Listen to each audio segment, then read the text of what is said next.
नमस्कार मु सत्याम साई समस्त स्वागत करुच्ची मो चैनल को जहाँ नाम हूँ साहित्य सिंधु एसबीएस ट्यूटोरियल। तो आज आम पिंगलार अभिसार जहाँकि +2 सेकेंड ईयर कंपल्सरी एमआईएल तर आम देखा आज लंग क्वेश्चन देखा ऑलरेडी तर 1 नंबर 2 नंबर 3 नंबर एमसीक्यू समस्त क्वेश्चन आंसर आलोचना कराई जो मैंने देखी ना चैनल को जाई देखिपारे। तो से पिंगला अभिसार पद्यर आम आज समस्त लंग क्वेश्चन उत्तर सह आलोचना करवा। तो चलते भिडियो आरंभ करवा। तो जो मैंने चैनल नुआ अच्छा निहाती चैनल को लाइक शेयर सब्सक्राइब करूँ ये नुआ नुआ भिडियो नुआ भाग रही कौन ना दीर्घ उत्तरमूलक प्रश्न प्रश्नर मूल्य 5 नंबर प्रत्येक प्रश्नर उत्तर प्राय 150 शब्द मध्य देवाक हेब। तो प्रथम प्रश्न रही पिंगलार अभिसार कवितार मर्म बा सारमर्म निज भाषा लेख। तो पिला माने कविता यदि बुझीथिबे तार अर्थ कौन पचार सारमर्म। तो प्रथम आम कवि परिचय देबा कौन ना कविता कवि हृदयर स्वतःस्फूर्त परिप्रकाश। कविता माध्यम कवि निजर उच्छ्वसित भाव को परिप्रकाश करे। कवि आमर किए ना राधामोहन गणनायक। तो कवि राधामोहन गणनायक पिंगलार अभिसार कवितार जीवनर मोहमुक्त अनुभूति को सुंदर भाव में परिप्रकाश करमिति आम माया मोहरु मुक्त हो पारिबा तार मार्ग ये देखई कि आमर राधामोहन गणनायक कवितार कथावस्तु को गाथा भाव में श्रीमद् भगवत ग्रंथर ग्रहण करथिले भी पिंगलार मानसिक दोलन अतीत जीवनर घृण्य कर्म पाई शोचन और अनुताप हृदय विदेही सत्तांकर अनुभव अर्थात ईश्वरंकर अनुभव और तांको पाई प्रेम रे सन्यासिनी साजिबाकू अति भावपूर्ण भाव में कवि उपस्थापित करिसेंती। तो पिंगला किए आमे देखिबा कौन पे से सन्यासिनी साजिछंती। तो 12 विलासिनी पिंगला देहदान पाई परपुरुष को प्रतीक्षा करी परिशेष में अवसाद और अनासक्त होइछि। तो आमर पिंगला होउछन्ती जणे गणिका प्रेमिक धनी पुरुष प्रति अभिसारिका 12 बधू पिंगला करिथिबा रात्रिर प्रतीक्षा क्रमशः भावांतर आनी देइछि। अर्थात सी जणे धनिक पुरुष को दिन रात्रि अपेक्षा करथिले किंतु परवर्ती समय रे तांकर अवसाद घटिछि। से भावांतर क्रमशः विभुप्रीति दिगरे प्रलंबित होइछि। से जो अपेक्षा करी से जो अवसाद हेले ता भितरे कौन उंकी मारिछि ना विभुप्रीति भगवान को प्रति तांकर भल पाइबा जागृत होइछि। तेणु से अतीतर जीवन को फेरिबा पई आउ चाहि नाही आउ स्वीकार करि नाही से जीवन को फेरिबो जोली जहाँ भी से कर्म करुतला। तेणु से अतीतर जीवन को फेरिब नाही बोली स्वीकार करिछि। काहा आगे प्रीतिर अभिनय करिब नाही किंबा काहा पई फूल सेज आउ सजेब नाही कारण पार्थिव संभोग ऐश्वर्यरू ता मन दूरेई जाइछि। पाप पंकीर जीवन रे तार प्रतिस्फुट होइछि शतदल अर्थात पंकुर जेमती पद्म फुटे सेमती पाप पंकीर जीवन रे तार प्रतिस्फुट होइछि कौन शतदल कहले पद्म। शून्य सामुका गर्भरे संचरित होइछि प्रेमर मुक्ता। शाश्वत प्रेमर सन्धान पाइला परे से मन करिछि चतुर्दिग होउछि अमृतमय। फलरे अतीत जीवनर रात्रि अपेक्षा वर्तमान रात्रि होइछि यथार्थ मधुमय अप्रीतिपद। धरणी मन होइछि स्निग्ध आकाशर चंद्रतारा जेपरी मुग्ध नेत्र रे ताकू अनाई हसुचंती। परम पुरुषंक सुमधुर स्पर्श ता देह को करिछि कदम्ब कोरकित। जीवन जमुना रे उठिछि तार उजाणी ढेउ मुक्त स्वाधीन चारिणी तटिनी परी से सबुकिछि बाधा बंधन डेई परम धन को भेटिबाकू आगे जाइछि। पिंगला विदेह नगर विदाय नहीं अर्थात से जो कर्ममय जीवन जहाँ भी तार कर्म थिला ताठू विदाय नहीं ताहाको भूली जीवा पाई से समस्त को अनुरोध करिछि कारण से होइछि पुण्यभूमिर स्वर्गर अमर कन्या। से होइछि नारी पवित्रा देवी मर्त्य जन्म नहीं घृण्य पार्थिव जीवन यापन करी पतिता साजिथिबारु से लज्जित होइछि। से काई से कर्म करुथिला बोली सेतिपई से लज्जित होइछि। अमृत पान करी आसीथिबा जीवन पार्थिव धरारे कलंकित कर्म पाई से अनुतप्त करी से जो जहाँ भी कर्म करुथिला विदेह नगर विदाय नेला बेले पिंगला कहिछि कौन कोटी पिला माने मन रखिबे यदि मन रहबे लिखिबे विदाय नेउछि विदेह नगर विदाय नेउछि आजी भूली जाओ मते भूली जाओ मोर घृण्य कलुष राजी। तो ये आमर 1 नंबर। आम सेकेंड क्वेश्चन देखा आम सारमर्म आमर क्वेश्चन आकुरेट आंसर देखा पिला माने चाहिए कवि परिचय अधिका दे लिखिपारे कि निज मनरू आउ कि आड करें।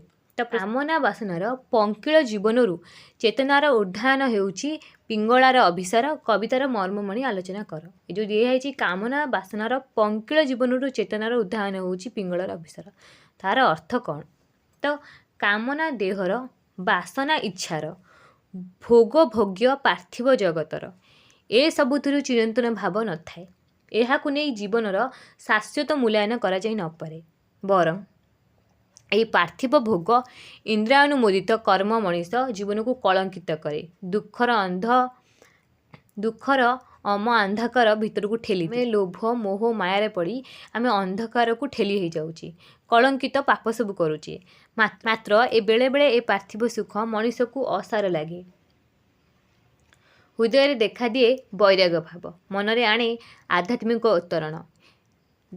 ଦେହ ବିଦେହୀ ସତ୍ତାରେ ମିଶିବାକୁ ଚାହେଁ। ଜୀବନର ଏହି ମୂଲ୍ୟାୟନକୁ କବି ରାଧାମୋହନ ଗଡ଼ନାୟକ ପିଙ୍ଗଳାର ଅଭିସାର କବିତା ମାଧ୍ୟମରେ ଯଥାର୍ଥ ଭାବରେ ଦେଖାଇଛନ୍ତି। କ'ଣ? ପିଙ୍ଗଳା ବିଦେହନଗରର ବାରବିଳାସିନୀ ଧନୀ ପୁତ୍ର ଓ କାମୀ ପୁରୁଷଙ୍କୁ ପ୍ରତି ସମ୍ଭାର ଉତ୍ସର୍ଗ କରି ଐଶ୍ୱର୍ଯ୍ୟ ଠୁଳ କରିବା ହେଉଛି ତା'ର ଉଦ୍ଦେଶ୍ୟ। ପିଲାମାନେ ଜାଣିପାରୁଥିବେ କର୍ମ। ପାର୍ଥିବ ସୁଖ ସମ୍ପଦର ବୁଡ଼ି ରହିବା ତା'ର ଲକ୍ଷ୍ୟ। ସେ ଜଣେ ଧନୀ ରସିକ ପୁରୁଷକୁ ଦେହଦାନ କରି ଅଧିକ ଅର୍ଥ ପାଇବା ପାଇଁ ଇଚ୍ଛା କରିଛି। ଧନୀ ପୁରୁଷ ମଧ୍ୟ ଆସିବା ପାଇଁ ସଙ୍କେତ ଦେଇଛନ୍ତି। ବାସକ ସଜା ଭାବରେ ପିଙ୍ଗଳା ଅପେକ୍ଷା କରିଛି। ଯେତେବେଳେ ବିଳମ୍ବିତ ପ୍ରହର ପର୍ଯ୍ୟନ୍ତ ଧନୀପୁତ୍ର ଆସିନାହିଁ, ସେତେବେଳେ ପିଙ୍ଗଳାର ମନରେ ଆସିଛି ହତାଶା। ସେହି ହତାଶାରୁ ତା'ର ମୋହମୁକ୍ତି ଘଟିଛି। କ୍ରମଶଃ ସେ ଅନାସକ୍ତ ଓ ବିରାଗ ଭାବ ସମ୍ପନ୍ନା ହୋଇଛି। ବାରବଧୂ ପିଙ୍ଗଳା ଫୁଲଶଯ୍ୟା ସଜ୍ଜିତ କରି ରାତିସାରା ଅସାର୍ଥକ ହେବା ପରେ ତା' ମନରେ ପର ପୁରୁଷଙ୍କ ପାଇଁ ପ୍ରତୀକ୍ଷା କରିବାର ମଧୁମୟ ବାସନା ଜାଗିଛି। ଜାଗତିକ କାମନା ବାସନାରୁ ଉଦ୍ଧାରିତ ହୋଇଛି ତା'ର ମନ। ତା'ର ପଙ୍କମୟ ଜୀବନ ରୂପକ ହୃଦୟରେ ଶାଶ୍ୱତ ପ୍ରେମର ଶତଦଳ ଫୁଟି ଉଠିଛି। ସେ ଆଉ କାହାର ପ୍ରେମିକା ପରି ପ୍ରୀତିର ଅଭିନୟ କରିପାରିବ ନାହିଁ ବୋଲି ସ୍ଥିର କରିଛି। ତା'ର ଅନ୍ତରରେ ସ୍ୱର୍ଗୀୟ ଓ ଶାଶ୍ୱତ ଧନ ସଞ୍ଚାରିତ ହୋଇଛି। ପାର୍ଥିବ ମୋହରୁ ତା'ର ମୁକ୍ତି ଘଟିଛି। ପାର୍ଥିବ ମୋହରୁ ତା'ର ମୁକ୍ତି ଘଟିଛି। ରିକ୍ତ ସୁକ୍ତି ଗର୍ଭରୁ ତା'ର ମୁକ୍ତି ଫଳିଛି। ମରଣଶୀଳ ମର୍ତ୍ତ୍ୟେ ଜୀବନ ପଥରେ ଚିରସ୍ଥାୟୀ ପୁରୁଷମାନଙ୍କ ସନ୍ଧାନ ପିଙ୍ଗଳା କରିଛି, ଅର୍ଥାତ୍ ଈଶ୍ୱର। ପ୍ରେମର ଶାଶ୍ୱତ ପଦ୍ମ ଫୁଟିଛି ତା'ର ଜୀବନର ପଙ୍କପୂର୍ଣ୍ଣ ପରିବେଶରେ। ଶାମୁକା ଗର୍ଭରେ ପବିତ୍ର ପ୍ରେମପୂର୍ଣ୍ଣ ମୁକ୍ତାଫଳ ସୃଷ୍ଟି ଲାଭ କରିଛି। ପିଙ୍ଗଳା ହୋଇଛି ଚିରନ୍ତନ ଶାଶ୍ୱତ ସନ୍ଧାନୀ। ତା' ଜୀବନର ଯଥାର୍ଥ ମୂଲ୍ୟାଙ୍କନ ଘଟିଛି। ବାସ୍ତବରେ କବି ଭାଗବତୀୟ ଚରିତ୍ର ମାଧ୍ୟମରେ ଜୀବନର ଯଥାର୍ଥ ମୂଲ୍ୟାୟନ କରିଛନ୍ତି। ସେହି ସାରାଂଶକୁ ରିପିଟ୍ କରାଯାଇଛି, କିନ୍ତୁ ଯେହେତୁ ପ୍ରଶ୍ନ ଯେମିତି ପଚାଯାଉଛି ସେଇ ଶୈଳୀରେ ଆମେ ଜାଣିଛେ ଷ୍ଟୋରି କ'ଣ, ଆମେ ଜାଣିଛେ ଯେ କ'ଣ ଘଟିଛି ପିଙ୍ଗଳାର ଜୀବନରେ, ତାକୁ ଆମେ ଲେଖିବା। କିନ୍ତୁ ଆମକୁ ପ୍ରଶ୍ନ ଯେଉଁଭଳି ପଚାରିଛି ଆମେ ସେଇଭଳି ତାକୁ ସଜେଇକି ଲେଖିବା। ତ ଏଠି ସେଇଆ ହିଁ କରାଯାଇଛି। ଷ୍ଟୋରି ସେଇଆ, ଯେହେତୁ ପଦ୍ୟର ବିଷୟବସ୍ତୁ ଗୋଟିଏ, ତେଣୁ ଯେଉଁଭଳି ଭାବେ ଆମକୁ ପ୍ରଶ୍ନ ପଚାରିବ ଆମେ ସେଇଭଳି ଭାବେ ତାକୁ ଲେଖିବା। 3 ନମ୍ବର କ'ଣ ପ୍ରଶ୍ନ ରହିଛି? ଅନ୍ତରର ଆହ୍ୱାନ ଆସିଲେ ବ୍ୟକ୍ତି ପାର୍ଥିବ କାମନା ବାସନାର ଜଟିଳ ଜଞ୍ଜାଳରୁ ମୁକ୍ତ ହୋଇଯାଏ। ପଠିତ ପିଙ୍ଗଳା ଅଭିସାର କବିତାରୁ ଏହାର ସତ୍ୟତା ବିଚାର କର। ଅନ୍ତରର ଆହ୍ୱାନ ଆସିଲେ ମଣିଷ ଯେଉଁ ପାର୍ଥିବ କାମନା ବାସନାକୁ କ'ଣ କରେ? ଜଳାଞ୍ଜଳି ଦେଇ ସେଥିରୁ ମୁକ୍ତି ହୋଇଯାଏ। କେମିତି? ମଣିଷ ନିଜର ଦିଗ୍ଦର୍ଶକ ଅଟେ। ସେ ସାଂସାରିକ ଭୋଗଭାଗ୍ୟ ପାଇଁ ହୁଏତ ଅନ୍ୟର ପରାମର୍ଶ ଲୋଡ଼ିପାରେ, ମାତ୍ର ଶାଶ୍ୱତ ଜୀବନର ସନ୍ଧାନ ସେ ନିଜେ କରିଥାଏ। ପୁନଶ୍ଚ ସେ ଯେତେବେଳେ ବସ୍ତୁବାଦୀ ଭୋଗଭାଗ୍ୟ ସୁଖ ସମ୍ପଦରୁ ଓହରି ଆସେ, ସେତେବେଳେ ଶୁଣିପାରେ ଅନ୍ତରର ଦିବ୍ୟ ଆହ୍ୱାନ। ଆମେ ଯେତେବେଳେ ସବୁ ଜଞ୍ଜାଳରେ ବୁଡ଼ି ରହୁଛେ, ଯଦି ଆମେ କୌଣସି ସ୍ଥାନରେ ଗୋଟିଏ ସ୍ଥାନରେ ବସିବା ସ୍ଥିର ହୋଇ ଆମ ମନ କଥା ଆମେ ଶୁଣିପାରିବା, ଆମେ ଜାଣିବା ଆମେ କ'ଣ ଭୁଲ କରୁଛେ, କ'ଣ ଠିକ୍ କରୁଛେ, ଆଉ ଆମେ ଏସବୁ ଜିନିଷରୁ ବାହାରି ପାରିବା। ଥରେ ଅନ୍ତରର ଆହ୍ୱାନ ଶୁଣି ସାରିଲା ପରେ ପାର୍ଥିବ ସୁଖ ସମ୍ପଦକୁ ଅସାର ଲାଗେ। ଆମେ ଯଦି ଆମ ମନର କଥା ଶୁଣିବା, ସେ କ'ଣ ଚାହୁଁଛି, ବା ଆମର ଅନ୍ତରର ଆହ୍ୱାନ ଶୁଣିବା, ତାହେଲେ ଆମେ ଏସବୁ ପାର୍ଥିବ ଯେଉଁ ଆମର ମୋହମାୟାକୁ ଆମେ ଦୂରେଇ ପାରିବା। କାମନା ବାସନାର ଜଞ୍ଜାଳ ତା' ପାଇଁ ହୋଇଯିବ ଜଟିଳ। ସେ କୌଣସି ପ୍ରକାରେ ସେଥିରୁ ମୁକ୍ତ ହୋଇ ମହାପୁରୁଷଙ୍କ ସନ୍ଧାନରେ ବାହାରିଯାଏ। ଜୀବନରେ ଏଇଭଳି ଆଧ୍ୟାତ୍ମିକ ଉତ୍ତରଣ ହୋଇସାରିଲା ପରେ ବାସ୍ତବ ଜୀବନ ରଙ୍ଗୀନ ଭାବ ଧୂସର ହୋଇଯାଏ। ଆମକୁ ଯାହା ରଙ୍ଗୀନ ଲାଗୁଥିବ ସେ ଆମେ ସବୁବେଳେ କଳ୍ପନା ବିଳାସରେ ବଞ୍ଚୁଛେ। ଯେତେବେଳେ ସେ କଳ୍ପନା ବିଳାସ ଭାଙ୍ଗିଯାଏ, ସବୁ ଜିନିଷ ଆମକୁ ରଙ୍ଗୀନରୁ ଧୂସର ଲାଗିଥାଏ। ଆମେ ସତ୍ୟ ସହ ସେତେବେଳେ ପରିଚୟ ହେଉ। ଧନୀ ପୁତ୍ରଠାରୁ ମନକୁ ଫେରାଇ ଆଣିଲା ପରେ ପିଙ୍ଗଳାର ବାରବଧୂ ଅବସ୍ଥାରୁ ମୋହ ମୁକ୍ତି ହୋଇଛି। ସେ ପରମ ପ୍ରେମମୟଙ୍କର ହୋଇଛି ପୂଜାରିଣୀ ଅର୍ଥାତ୍ ଈଶ୍ୱରଙ୍କର। ଫୁଲଶଯ୍ୟା ସେଜାଇବାକୁ ସେ ତ୍ୟାଗ କରିଛି। ଅଭିସାରିକା ସାଜିବା ମାନସିକତାରୁ ସେ ମନକୁ ଫେରାଇ ଆଣିଛି। ରାତ୍ରିର ଦୈହିକ ମିଳନକୁ ସେ ଅସାର୍ଥକ ମନେ କରିଛି। ବାରବିଳାସିନୀ ଜୀବନ ତା ପାଇଁ କଦଜ ଜୀବନ ହୋଇଉଠିଛି। ଜୀବନରେ ଦିବ୍ୟ ପ୍ରେମ ଭାବ ସୃଷ୍ଟି ହୋଇଛି। ପଙ୍କିଳ ଜୀବନ ରୂପକ ସରୋବରରେ ଫୁଟିଛି କ'ଣ ସତଳ ଅର୍ଥାତ୍ ପଦ୍ମ। ଶାମୁକା ଭିତରେ ସଞ୍ଚାରିଛି କ'ଣ ମୁକ୍ତା। ପାର୍ଥିବ ଜୀବନର ସକଳ ଆସକ୍ତି ମୋହକର୍ଷଣକୁ ସେ ତ୍ୟାଗ କରିଛି। ସେ ଦୂରଦେଶର ମଞ୍ଜୁଳ ବେଣୁଧ୍ୱନିରେ ଭାବବିଭୋର ହୋଇଉଠିଛି। ତା ଦେହରେ ସୃଷ୍ଟି ହୋଇଛି ଶତ କଦମ୍ବର କୋରକିତ ଭାବ। ସେ ଜୀବନର ପରମ ପ୍ରିୟତମ ଉଦ୍ଦେଶ୍ୟରେ ଅଭିସାରିକା ହେବାର ଭାବରେ ଉଦ୍ବେଳିତ ହୋଇଛି। ସେ ନିଜକୁ ଆଉ ନର୍ତ୍ତକୀ ବାରବିଳାସିନୀ ବାରବଧୂ ବୋଲି ଭାବିପାରି ନାହିଁ। ଅମୃତର ସନ୍ତାନ ଭାବରେ ସେ ନିଜକୁ ଦେବୀ ବୋଲି ମନେ କରିଛି। ଦିବ୍ୟ ଓ ଶାଶ୍ୱତ ଜୀବନ ପାଇଁ ସେ ହୋଇଛି ଆକାଙ୍କ୍ଷିତ। ଦିବ୍ୟ ଓ ଶାଶ୍ୱତ ଜୀବନ ପାଇଁ ସେ ହୋଇଛି ଆକାଙ୍କ୍ଷିତ। ଅନ୍ତରର ଆହ୍ୱାନ ଶୁଣି ସାରିଲା ପରେ ପ୍ରିୟତମ ପରମ ପ୍ରେମିକ ଉଦ୍ଦେଶ୍ୟରେ ସେ ହୋଇଛନ୍ତି ପ୍ରଧାବିତ ହୋଇଛନ୍ତି। ଅର୍ଥାତ୍ ଏଠି ଆମ ପ୍ରିୟତମ ପରମ ପ୍ରେମିକ କହିଲେ ଈଶ୍ୱରଙ୍କୁ କୁହାଯାଇଛି। ସେ ହିଁ ପତିତ ପାବନ। ସେ ହିଁ ପିଙ୍ଗଳର ବିଶ୍ୱ ପରଶମଣି। ପିଙ୍ଗଳର ପାପ ପଙ୍କିଳ ଜୀବନ ପ୍ରଭୁଙ୍କର ସ୍ପର୍ଶରେ ଶୁଦ୍ଧ ସୁବର୍ଣ୍ଣ ହୋଇଯିବାର ସେ କାମନା କରିଛି। ବାସ୍ତବରେ ଅନ୍ତରର ଆହ୍ୱାନ ହିଁ ଯଥାର୍ଥ ଆହ୍ୱାନ, ଯାହାକି ମଣିଷକୁ ଦିବ୍ୟ ଚେତନାରେ ପରିପୂର୍ଣ୍ଣ କରିଥାଏ। ତ ଆମେ ସବୁବେଳେ ଆମ ଅନ୍ତରର ଆହ୍ୱାନକୁ ଶୁଣିବାକୁ ଚେଷ୍ଟା କରିବା, ଯାହାକି ଆମକୁ ଦିବ୍ୟତା ଲାଭ କରିବାରେ ସାହାଯ୍ୟ କରିଥାଏ। ନେକ୍ସଟ ଦେଇଛି 4 ନମ୍ବର କ'ଣ ନା ଭଗବତ ମିଥ୍ ଆଧାରରେ ପିଙ୍ଗଳାର ଅଭିସାର କବିତା ରଚିତ ହୋଇଥିଲେ ହେଁ ଏହାର ଏକ ଚିରନ୍ତନ ମୂଲ୍ୟ ରହିଛି। ଆଲୋଚନା କର। ପିଙ୍ଗଳାର ଅଭିସାର କବିତାଟି ରାଧାମୋହନ ଗଡ଼ନାୟକଙ୍କର ଏକ ମିଥ୍ କବିତା। ଏଥିରେ କବି ପିଙ୍ଗଳା ଚରିତ୍ର ମାଧ୍ୟମରେ ମୋହମୁକ୍ତି ଅନୁଭୂତି ଜୀବନର ପ୍ରକୃତ ମୂଲ୍ୟବୋଧକୁ ଯଥାର୍ଥ ଭାବରେ ପ୍ରକାଶ କରିଛନ୍ତି, ଯାହାକି ଜୀବନର ସର୍ବକାଳୀନ ମୂଲ୍ୟବୋଧକୁ ପ୍ରଚାରିତ କରିଥାଏ। ପାର୍ଥିବ ଆକର୍ଷଣରୁ ମୁକ୍ତ ହୋଇ ଶାଶ୍ୱତ ଆକର୍ଷଣ ପ୍ରତି ସେ କ'ଣ ନା ଉନ୍ମୁଖ ହେବା ପାଇଁ ସୂଚନା ଦେଇଛନ୍ତି।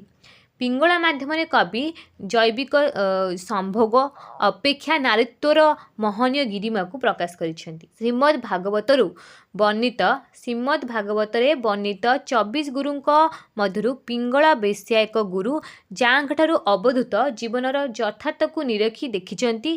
ସେହି ଭାବକୁ ଭାବବିଭୋର ଭାବରେ କବି ଗ୍ରହଣ କରିଛନ୍ତି ଏବଂ ଅତି ଆବେଗାତ୍ମକ ଭାବରେ ଉଲ୍ଲେଖ କରିଛନ୍ତି। କବି ପିଙ୍ଗଳା ମାଧ୍ୟମରେ ଦେଖାଇଛନ୍ତି ନାରୀ କେବଳ ବାରବିଳାସିନୀ ପୁରୁଷ ଭୋଗ୍ୟ ନୁହେଁ, ସେ ମଧ୍ୟ ଜୀବନରେ ଭଗବତ ସନ୍ଧାନରେ ଯାଇପାରେ। କବିତାରେ ନାରୀତ୍ୱକୁ ସମ୍ମାନ ଦିଆଯାଇଛି। ଧନୀ ପୁରୁଷଠାରୁ ଉପେକ୍ଷିତ ହେଲା ପରେ ପିଙ୍ଗଳା ମନରେ ଆସିଛି ପରିବର୍ତ୍ତନ। ଦୀର୍ଘଦିନ ଧରି ଭୋଗରେ ବଞ୍ଚି ଆସୁଥିବାରୁ ହୃଦୟରୁ ସେ ଆସିଛି କ'ଣ ନା ଶୋଚନା। ଦୀର୍ଘଦିନ ଧରି ଭୋଗରେ ବଞ୍ଚି ଆସିଥିବାରୁ ହୃଦୟରେ ଆସିଛି ଶୋଚନା। ସେ ସାଜିଛି ପରମ ପୁରୁଷଙ୍କର ପ୍ରେମ ତପସ୍ୱିନୀ। ସକାଳ ସନ୍ଧ୍ୟାରେ କେବଳ ସେ ହିଁ ପ୍ରିୟ ପରମଙ୍କ ରୂପରେ ଧ୍ୟାନସ୍ଥର ହୋଇ ରହିବ ବୋଲି ସେ କାମନା କରିଛି। ତାଙ୍କରି ମଧୁର ମୁରଳୀ ସ୍ୱନ ଶୁଣି ଜ୍ୟୋତ୍ସ୍ନା ରାତ୍ରିର ଶୋଭା ମଧ୍ୟରେ ପରମ ପ୍ରିୟ ପୁରୁଷଙ୍କ ହାସ୍ୟ ସୁଧାକୁ ପାନ କରି ରୋମାଞ୍ଚିତ ହେବାର କାମନା କରିଛି। ସେ କିଏ? ଆମର ପିଙ୍ଗଳା। ଶେଷରେ ପିଙ୍ଗଳା ଭାବିଛି ଜୀବନର ପ୍ରିୟତମ ପରମ ପୁରୁଷ ତାକୁ ମୁରଲୀ ଧ୍ୱନିରେ ଆହ୍ୱାନ କରୁଛନ୍ତି। ସେ ପତିତ ପାବନ, ସେ ବିଶ୍ୱ ପରଶମଣି। ତାଙ୍କର ସ୍ପର୍ଶରେ ପବିତ୍ର ଓ ଶୁଦ୍ଧ ହେବ ବୋଲି ସେ ବିଚାର କରିଛି। ସେ ବିଦେହ ନଗରରୁ ଶୁଭ ବିଦାୟ ନେଇଛି ଏବଂ ତାର ଅତୀତ ଯାହାକି ପାପ ପଙ୍କିଳ ତାହାକୁ ସେ ଭୁଲିଯିବା ପାଇଁ କହିଛି। ପରିବେଶ ଓ ପରିସ୍ଥିତି ଦସ୍ୟୁ ରତ୍ନାକରକୁ ବାଲ୍ମୀକିରେ ପରିଣତ କଲା ପରି ବିଦେହର ବାରବଧୂ ମଧ୍ୟ ପ୍ରିୟ ପରମଙ୍କ ପ୍ରିୟତମା ହୋଇପାରେ। ଏଥିରେ କୌଣସି ବିଚିତ୍ରତା ନାହିଁ। କବି ଏଥିରେ ଜୀବନର ମୂଲ୍ୟାୟନ କରି ସର୍ବକାଳୀନ ସତ୍ୟକୁ ଉଦ୍ଘାଟନ କରିଛନ୍ତି। ଯଦି ଆମର ପରିବେଶ ପରିସ୍ଥିତି ଦସ୍ୟୁ ରତ୍ନାକରକୁ ବାଲ୍ମୀକିରେ ପରିଣତ କରିଦିଏ, ତ ଜଣେ ବାରବଧୂ ବେଶ୍ୟା କାହିଁକି ତପସ୍ୱିନୀ ବା ପ୍ରିୟତମା ହୋଇପାରିବନି ପରମ ଈଶ୍ୱରଙ୍କର ବା ପରମ ପ୍ରିୟଙ୍କର? ଆମେ ଏଠି କ'ଣ ଶିଖିଲେ ନା ଆମେ ଯଦି ନିଜ ଜୀବନକୁ ଆମେ ନିଜେ ପରିବର୍ତ୍ତନ କରିବାକୁ ଚାହିଁବା ଆମେ କରିପାରିବା। ଆମେ ସେମିତି ସେଇଭଳି ପରିସ୍ଥିତିରେ ସବୁବେଳେ ରହିବା ନାହିଁ। ନେକ୍ସଟ ଦେଇଛି କ'ଣ ନା ଦୈହିକ ଭୋଗବିଳାସ ନୁହେଁ ବରଂ ଆତ୍ମାର ଆହ୍ୱାନ ହିଁ ପିଙ୍ଗଳାର ଅଭିସାର କବିତାର ମୁଖ୍ୟ ସ୍ୱର ପ୍ରମାଣ କର। ମନ ଓ ବିବେକ मनीष को उचित अनुचितर परामर्श दे थाए। सबु मनीषों भितर भल मंद विचार कर शक्ति थाए। पिला माने आम जो कौन प्रकार डिसीजन नौ तो आम मन भर गोटे प्रश्न उठे जी मु जहाँ करुँची ठीक ना भूल। ये समस्त थाए आम मन विवेक आम समस्त पाखे विवेक अच्छी मन अच्छी जे आम भल मंद विचार करूँ प्रथमे तापर कार्य करूँ। मात्र मनीष जितेबाला पार्थिव भोगविलास बुड़ी रहा चाहे इंद्रियानुमोदित कर्म करे सेतेबेले ता जीवन में कामना फर्द अधिकरू अधिकतर हुए। मात्र विवेकानुमोदित मनीष मन में आध्यात्मिक उतरण हुए। जिते मनीष आखिरे अंधपुटुली बांधे कार ना मायार मोहर आउ कौन भोगविलासर से सी ताकू किछि भी देखा जाए नहीं ना ता विवेक कथा ताकू शुणा जाए। जीवन शाश्वत मूल्यबोध को सी समीक्षा करे, भूल कर्म पाई अनुताप करे और उचित मार्ग रे परिचालित हुए। कवि राधामोहन गणनायक पिंगलार अभिसार कविता माध्यम जीवनर एक चिरंतन सत्य को उद्घाटन करिसेंती। पिंगला माध्यम से देखाइछंती व्यक्ति निजर परिवर्तन चाहिए से परिवर्तन निश्चय भावे हब। सेही भली परिवर्तन रे केही तार पथरोध करें ना। यदि आम निजे निजक परिवर्तन करने चाहिए ताले आमर पथ केही भी रोकी पारे ना। विदयर बारबधू पिंगला सी राजधानी राजपुरुष और धनिक पुरुष मानू देहदान कर प्रचुर अर्थ रोजगार करे कि आमर पिंगला। क्रमशः से हुए बहु ऐश्वर्यर अधिकारिणी। दिने जड़े धनी पुरुषों अपेक्षा करिछि पिंगला। धनी पुरुष ताको संकेत दे जाइछन्ती आसीबे बोली। निजको अपरूपा अभिसारिका भाव से सजाई प्रतीक्षा करिछि दीर्घ समय। विलंबित प्रहर पर्यंत धनीपुत्र न आसबार पिंगलार मनरे आसी वैराग्य। वैराग्य सृष्टि होइछि आध्यात्मिक उतरण। से घृण्यवृत्ति को त्याग करी परम प्रेममय पुरुषों निकट में होइछि समर्पित अर्थात ईश्वरंकर। तार समर्पित भाव को ग्रहण करिसेंती पतित पावन जगत बंधु। पिंगला जेतेबेले निजको बदलाई सेतेबेले पाप प्रणय परिवर्ते से होइछि दिव्य प्रणय अधिकारिणी। पाप और कलंकमय जीवन रूपक बक्षस्थल शाश्वत प्रेमर शतदल विकसित होइछि। शून्य सामुकारे मुक्ता संचार हेला बली लागिछि। से जीवनर परम प्रेमिक स्पर्श विचित्र पुलकरे पुलकित होइछि। से होउछि तपस्विनी सन्यासिनी भावरे प्रिय परमंकर संधान से मानसिक स्तर में पार्थिव जगतरू दूरे रही। अतीतर घून्य जीवन आउ ताकू अटकाई पारे नाही। पिंगला माध्यम कवि देखाई जड़े निजे चाहिए निजर कुपथ को बदलाई सत् पथरे परिचालित कर। तो ये थिला आमर पिंगलार अभिसार पद्य। समस्त लंग क्वेश्चन ताज भिडियो रखुची। नमस्कार।